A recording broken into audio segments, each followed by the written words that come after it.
What up, gang? Carolina Jackpot time coming at you on Sunday morning. I hope everybody's doing good today. It's December the 1st.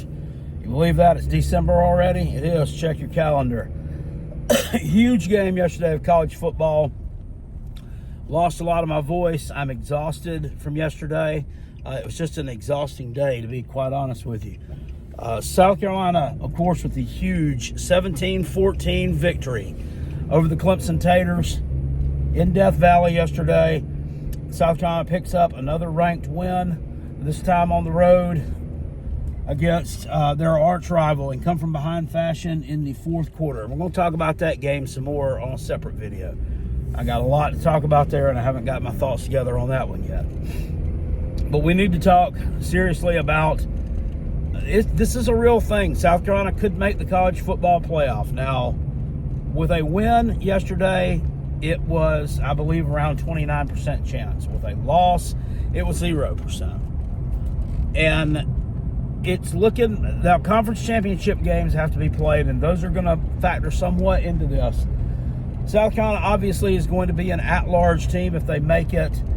They're going to be probably the 12th seed if they end up making it. They're probably going to be the last one in. But there's kind of a battle there with a few other teams. And I want to talk about that and give my perspective on it. The main team that I keep seeing in conversation that South Carolina is kind of going to be matched up against here for that final spot, or for a spot there if there's one to be given, if it comes down to South Carolina. Another team is Alabama. Okay, and looking at the resumes, Alabama is 4-2 in their last 6 games. South Carolina is 6-0. Both teams have wins over some mid-major competition. South Carolina has a win over Akron. Alabama has a win over Western Kentucky. South Carolina has a close win against Old Dominion. Alabama has a win over South Florida in a game that was close in the third quarter, but then they ended up kind of pulling away. Both teams have a win over FCS teams. South Carolina beat Wofford, Alabama beat Mercer. I don't think any of that really matters. What matters is the SEC. And what I'm looking at here is South Carolina's 4-1 on the road. Okay, Alabama is, well, they're not. They're not 4-1. I think they have a losing record on the road. Yeah, in fact, all 3 of their losses they've had have come on the road. That's huge. The ability to be able to play on the road is huge, and the playoff committee takes that into consideration. Now, with the head-to-head, obviously Alabama won the game between the two back on October the 12th. I was there. They won 27-25 over the Gamecocks, so they have the head-to-head. As far as non-conference wins on the road, South Carolina has a better non-conference road win. They beat Clemson, a ranked Clemson team that's going to play for the ACC championship on the road. Alabama beat Wisconsin. Not a good team. I mean, they blew them out, but still ended up not being a good team after all things have shook out there. So we've got that. Alabama's losses. Let's talk Alabama's losses, and this is the key thing here. Alabama lost to Vanderbilt on the road. Kind of the do-wop feel-good story of the year that ended up fizzling out at the end and finishing 6-6. They finished with a 6-6 record. They also got blown out on the road the week before last against Oklahoma, 24-3. A terrible Oklahoma team, probably the worst one they've had in 25 or 30 years, in a game that was non-competitive. They didn't show up. Oklahoma finished 2-6 in the SEC. Hey, Oklahoma was supposed to be, they came in with a lot of fanfare. They were supposed to make some noise with Texas. Well, Texas made some noise. You made a fart noise. Okay. That was a very bad loss. That was probably worse. That was worse than the Vanderbilt loss, in my opinion, because Vanderbilt actually has some quality wins. Oklahoma does not. That's their only quality win on their SEC slate. A bad loss. They also have a loss to the Tennessee Vols on the road. That would be considered a good loss. I don't consider it a good loss, but it would be considered a good loss. I don't have any respect for Tennessee. I like Tennessee. Okay, I don't like them. Fuck them. You know, if they had lost another game too, we'd be having the same conversation against them, but they didn't. In a game, Alabama gave them that game. Alabama should have won that one, but all that doesn't matter now. They've lost that. So South Carolina's losses. We've got to talk South Carolina's losses. Of course, South Carolina lost at home to Ole Miss, 27-3. Scoreboard-wise, yes, it's a bad loss, but it's not considered a bad loss because Ole Miss is still a ranked team. So that's one that South Carolina would love to have back and be able to play now, because Ole Miss, obviously, another team that's in the playoff discussion at 9-3. They're in the discussion, but I don't think they stand a legitimate chance because of their non-conference schedule. They don't deserve a shot due to their non-conference schedule. They were mediocre in SEC play. Let's just call it for what it is. They were hot when they played South Carolina. However, they were coming off of a loss at home to Kentucky, a team that ended up finishing up 4-8. Not a good loss, a bad loss. Their loss on the road to Florida was considered a bad loss too, even though Florida, you could make a record. Everybody talks about how hot the Gamecocks are right now, that they're the hottest team in the country. One could make arguments for Arizona State. One could also possibly make an argument for Florida being one of the hottest teams in the country. Now, it doesn't matter because they lost so many games toward the beginning of the season that Florida is they're going to be in a Midland Bowl game. Still a good year for them. But that's still considered a bad loss for Ole Miss. All right, and then Ole Miss lost at LSU. That's probably considered a bad loss. LSU's 8-4. They're not ranked though. I don't know where you'd put that one. I don't think that would really count that heavily against you. And then we're looking at South Carolina's losses again. Okay, the loss to Alabama, of course, we've already talked that one. That's who we're trying to match up against here. And then there's the loss to LSU at home, which South Carolina lost 36-33, a game that they led most of the way, allowed LSU to come back and win in the second half. A lot of questionable officiating in that game, lots of bad calls, lots of blatant bad calls in that game. Video review from the SEC office. And this is why when things get reported to the SEC office, I think that this is the time of year that those things that you have reported, this needs to be taken into account. And I'll talk some more about this in a second. And then South Carolina, look, that's the losses. Okay, so we went over the losses here. We're sitting here at 9-3, looking at South Carolina, looking at Alabama. I mean, who do you want? I want South Carolina, obviously, I do. The Bama fans are going to say they deserve to be in. Well, you wanted your coach fired last week. South Carolina did. Some of us might have wanted Shane Beamer fired 2 months ago, but it's recency bias. There's recency bias involved in this. And of late, South Carolina has been the better team. It's without question. It's without question. If they played today, South Carolina would beat them by 2 touchdowns.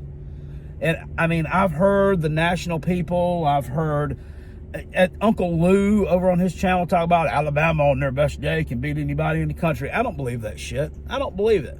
I don't believe they're as talented. I don't think they're worth a damn. Okay? Quite frankly. Fuck them. I want to take a minute, too, right now, and even if we do get left out, or if we do make it, what happens? Either way, I got to do this. I got to take a minute to apologize to any Florida State fans that are still out there that watch this, because right now I kind of know how you're feeling.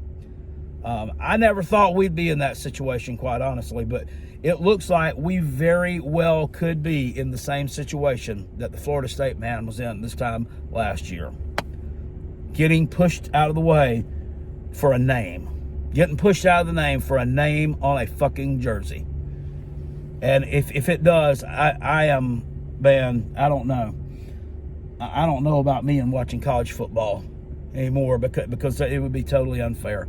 South Carolina deserves to be in over them. All right, now that that's out of the way, that was hard to do, to apologize to the Florida State man after I've been sitting here making fun of you. Nobody's really thinking about that right now, but that's a thing. That's a thing. South Carolina could get screwed here, and it could be by the same team, the same name that screwed Florida State out of it last year. I understand it now. I totally do. Sometimes you can't be pig-headed. You have to open up your mind and kind of look at things from someone else's point of view. And in my past, I've been guilty of not doing that all the time. But then when you're forced to sit there and reason with it and look at things for what they are, they got screwed. They got screwed. And we could very well get screwed too. It's a shame that it may end up taking us getting that kind of same treatment to make me understand and empathize with a fan base. All I could do was sit there last year and spout out, well, those are the rules. Those are the rules. What else? Talking about Miami. Miami is sitting here now at 10-2. Do they deserve to be in? I mean, I don't think they do personally. They can't. They're not in the ACC championship game now due to them losing yesterday to Syracuse 42-38. They have 2 losses on the road to unranked teams in Georgia Tech and Syracuse. They've got a few close conference wins at home over the likes of Virginia Tech. They've also got some conference wins where the score actually made the game look like more of a blowout than it was, i.e. last week against Wake Forest, i.e. against Duke about a month or so ago. You know, I think Miami is fool's gold. I don't think that they deserve a shot to be in this playoff. Their strength of schedule in terms of non-conference, it's they have the non-con game against Florida. Other than that, it's pretty weak. So there you go. That's what we're doing. I think Indiana, by virtue yesterday of their 66-0 beatdown of Purdue on the road, or was it at home? I don't know. I don't give a shit where it was. I didn't watch any of it. They won 66-0. You can tell they were angry and focused when they came out. And with Ohio State, with Ohio State's loss, that's the only loss they have. So the Big Ten, I think, will get in. Oregon, I think Penn State will be in. Penn State's going to play them for the Big Ten championship. Ohio State will get in. I think Indiana, I think the Big Ten gets 4 in. So this Clemson thing, finally, I want to talk about this. This Clemson thing, and where does that stack up? The Clemson game against SMU for the ACC championship. Look, I don't want to pull for Clemson. I don't. I'm a Gamecock fan. I do not want to fucking pull for them at all. And yesterday I texted back and forth with a couple of Clemson buddies, and I said, I might have to put your shit on next week because that win over the ACC champion Taters would look awful good on South Carolina's resume. However, you look at it also on the other side, if Georgia beats Texas in the SEC championship game, and they very well could, then Alabama would have a win over the SEC champion. Alabama's win over Georgia it's better than any win South Carolina has. Quite honestly, it is. Now, we didn't face anyone ranked that highly, but that win is better than any of the wins South Carolina has. That's another thing that also scares me too. So I'm still thinking we're going to roll with SMU this weekend because if they win, SMU will get in. They'll be a conference champion, and there's no guarantee. It's the top 4 conference champions. Boise State could be ranked higher than either a Clemson or an SMU. They could possibly jump one of them and be ranked higher than them when the final polls come out, and that would give Boise State a bye. I don't think that's going to happen. I think it's going to be the Power 4 conferences there that all get the byes. But, wow, that would be crazy if it did. So I'm still thinking that Miami's out of this thing, and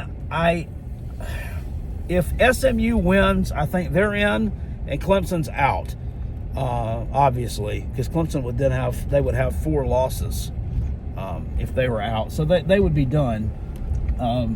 If SMU potentially wins, could that possibly open the door for Miami to be let back in at 10-2? Because Clemson, there would be no spot for Clemson.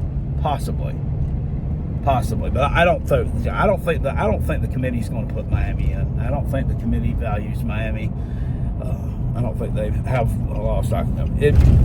When you come down to South Carolina and Alabama, though, at 9-3, they have the best win out of the bunch. They do have the head-to-head. South Carolina has been the hotter team, and South Carolina does not have the putrid, that's the only way I can put it, the putrid losses that the Crimson Tide does against the likes of Candy Vandy at Oklahoma on the road. And one of those in embarrassing blowout fashion a week ago.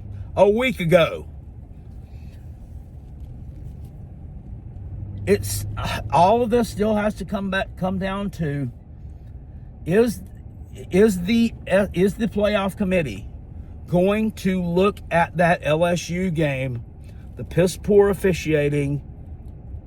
Are they going to take it into account? Logic says that they should. Logic says that they should do that. However, I don't think that they will do that, because in doing so, if you do that, then you are basically saying that the playoff committee has no... The playoff committee trumps your on-the-field officials. The playoff committee has no confidence in the decisions made by your on-field officials. However, if that was sent up to the league office, what was done with it at the league office, I don't know.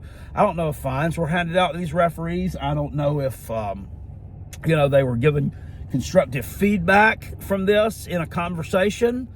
I don't know. None of us really know what kind of punishment, if any, was levied on the officials of that game after all this was sent to the league office. We don't know. But if the league office comes down with the playoff committee and verifies basically what I've been talking about here, that did negatively impact the outcome of that game in terms of South Carolina, then it should be a no-brainer. You can't change a loss to a win, and I'm not saying that. And please don't take this out of context, like that jackpot crowd about the officials back when he said that it didn't matter. All that matters is the win and loss. But you still have to look at it. It still has to be looked at and reviewed. To me, that's a hinge point. I think it's far-fetched, though, that they actually would use that in terms of what's going on as far as making a choice there between South Carolina and Alabama, if it comes down to that. That's about all I got to say about it, guys. We're going to have to see how it all shakes out.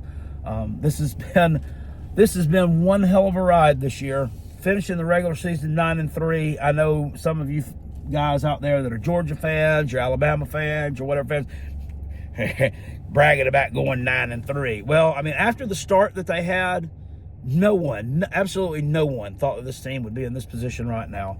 And I got to give my kudos to my Gamecock Sunshine Pumpers out there. The Gamecock Sunshine Pumpers. We don't really have any Gamecock Sunshine Pumpers that make videos. Most everybody that makes videos in terms of Gamecocks they're kind of like me. They're on the fence. They'll let them have it when they deserve to let them have it, and they will give them praise when they deserve to have praise.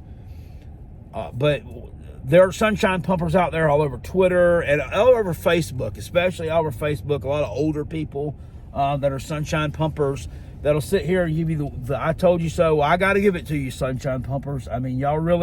You really came through here in the stretch run. Y'all were right, and I was wrong. I was wrong to be pessimistic, or cautiously pessimistic, cautiously optimistic, whatever I call that. In the offseason, I never would have dreamed in a million years that they would end up here in conversation for any kind of playoffs. So there you go. South Carolina has a shot. It's a very slim shot, I think, but that's college football playoff talk. I'll see you guys later on. Appreciate it. Peace. And I'm out of here. Go Cox.